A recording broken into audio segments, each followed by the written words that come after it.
just in terms of the specifics which have been the most controversial aspect of the bill, the whole area of the impact on the IASS pension scheme and the provision which allows workers to be taken out of that scheme without their agreement and without their consent, and as workers have said, removing really all existing safeguards at the moment. And I do have to declare an interest. I am a member of that scheme myself, having been an employee of Aer Lingus. Now, I'm aware, Minister, that you justified this in the Shannon certainly on the grounds that it was allowing employers to take their members out of the scheme without being constrained by the fact that it was a multi-employer scheme and that they could negotiate with their members there on that. But it sort of avoids the key point and problem here, that negotiating and hearing the views of the members of that scheme has been a huge problem. And we saw that clearly with the expert panel, the total lack of engagement. When this was in the Shannon, you said that, and that was obviously in advance of the expert panel producing its report, you said that it would be hard to imagine that the expert panel would not deal with existing pensioners and deferreds. But in actual fact, that's what they did, because the expert panel excluded the existing pensioners from their adjudication. And in terms of the deferred pensioners, I think they've highlighted very well what the problems are, because as they say themselves, the Pensions Ombudsman does not represent us on this issue, the Pensions Board doesn't represent us, the industrial relations bodies are precluded from dealing with us under present legislation, the companies won't deal with us, the trustee is on record as telling us to go to the unions, that they have all the strength, and the unions say go back and talk to the trustees. So really, these people of over 5,000 members of the deferred group do not have a voice in the process. And you know, I do think it adds a certain insult, injury to insult or whatever, by making the point that their colleagues in the UK and in the US who flew with them or worked with them under the flag of Aer Lingus are going to have all of their pension rights secured, but these workers aren't. And they made the point correctly that this move in this bill is unprecedented in that it would allow two solvent companies to wind up their defined benefit scheme without fulfilling the minimum funding standard. And if you like, it sort of replicates a wind-up, which is what you say you're precisely trying to exclude. And I think that is a real difficulty, and I think people have taken objection to the fact that it's being rushed through now, like the social welfare provisions before Christmas, which impacted on people's pensions, and yet the problems in this scheme were well known for a considerable period in time. Now, you made a number of errors this morning, Minister, in your statement. Firstly, you said that the scheme was now closed to new entrants. That's not actually strictly true. What in fact has happened is that the employers are refusing to agree to allow new entrants to join the scheme. There's nothing to preclude that happening. They have chosen to have that situation. But more importantly, you've said, and you keep saying it actually at every stage of the debate, you've said it, is that the reason why there's problems in this scheme was primarily, if you like, a fault of the workers. That the pension contributions, I'm not saying, you said the pension contributions were insufficient, okay, and that is, again, not correct. Well, it's not correct from the workers' point of view, and let's spell that out, because the pension contributions of the staff were set by an actuary. They were reviewed every 3 to 5 years as meeting the benefits required under the rules of the schemes. Pensioners paid into this for a period of 45 years. Over the course of that time, the contribution structure for the pensioners has increased 7 times for those on an uncoordinated pension. But guess what happened during the same time?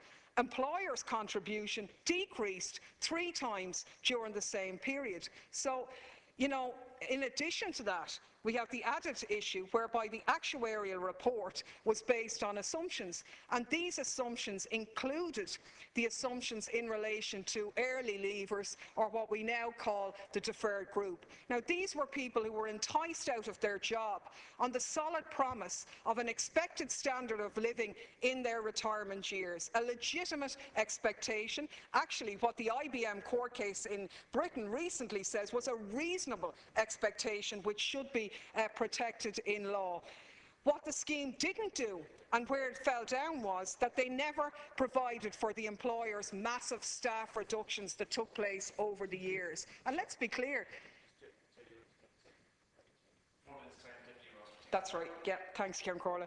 When the actuary and the trustees became aware of this being the problem, they pointed it out to the employers that if they continued with their massive staff reductions, that significant stress was going to come on the scheme. So all of the points, if you like, were well flagged, and the attitude of the employers at that time was they didn't really care, they were going to set up their scheme anyway. And the problem with this legislation is that it lets off those responsible off the hook, because there's nothing in this in relation to an employer covenant. Instead, it's allowing the victims, if you like, the people whose pensions are going to be affected because of these poor management decisions, are now going to have to pay the price because of this bill. Because I think it's important to say that one of the other reasons why there's a problem in this scheme is a number of ill-judged and ill-timed decisions taken by the trustees. You're aware, Minister, that this scheme sold assets of $1.4 billion as a strategy in 2001 as a freeze and de-risk strategy. Roughly equated to utter lunacy on one level when you unravel what they actually did, because what they did with those assets, the property of the pensioners of that scheme, is that they sold a prime commercial portfolio and shareholdings and reinvested them in sovereign bonds. The yields have massively underperformed, and actually their decision to divest themselves of this property took place at a time when commercial property prices were actually beginning to rise, with the result that we had one of the properties that was sold, one of 6 that was sold by the IASS to IPUT, for 58 million, within a period of, by the end of last year, that was valued at 67 million. So if you like, the assets of our pension scheme was literally handed away for no valid reason, and the rent roll on that property was 6.5 million annually. Meanwhile, the proceeds of that are invested in bonds which underperform. In more sinister than that, one of the properties, the former IASS commercial property across the road from us here in Molesworth Street, the passport office was purchased by IPUT, adjacent to the head offices of Jones Lang LaSalle. That property is subject to a planning application which includes the passport office and the same Jones Lang LaSalle. These people who are potentially the beneficiaries of that sale were also the advisors to the IASS scheme at the time of the sale. So these decisions, if you like, are precisely the ones that are impacting on the pensioners, and yet the legislation we're moving today penalises those people rather than addressing those issues.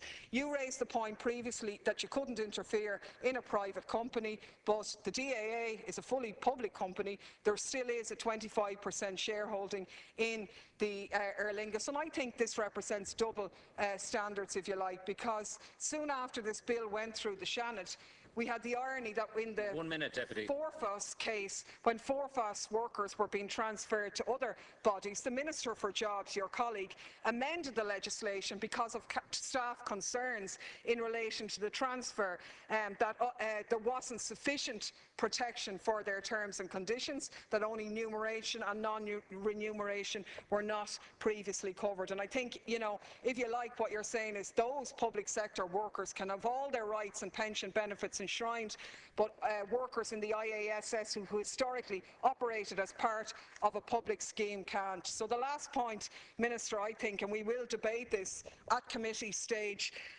next week, is the fundamental problem here is that this does expose existing pensioners, deferred members and those paying into this scheme now. It overrides what limited protections are there now and allows decisions be made over their head without any way taking into account or bringing responsibility to those who made the decisions, the employers and the trustees, for poor decisions. Instead, you're choosing to penalise the members, and this section 34 must be deleted. Thank you.